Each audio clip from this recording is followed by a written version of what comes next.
Hey guys, back with me again in this channel. On today's video, I'm gonna show you how you can print your Canva design. So for example, I want to print these designs right here.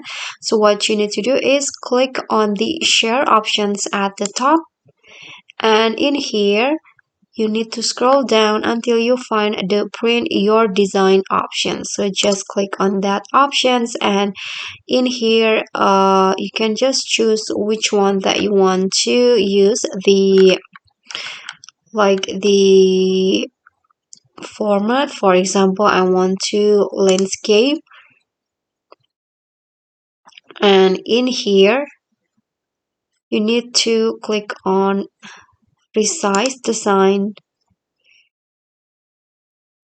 and after that it will be here you can just choose the front and also the back, and you can choose the paper type. And in here you can see how many print that you want to, for example 25. And then after that you can just click on continue, and then you can just wait until the Canva team print your design and send it to your home. Okay guys, so that's all for me. Thank you guys so much for watching. Don't forget to like, comment, and subscribe, and also don't forget to click on thanks. I'll see you all in the next tutorial. Bye.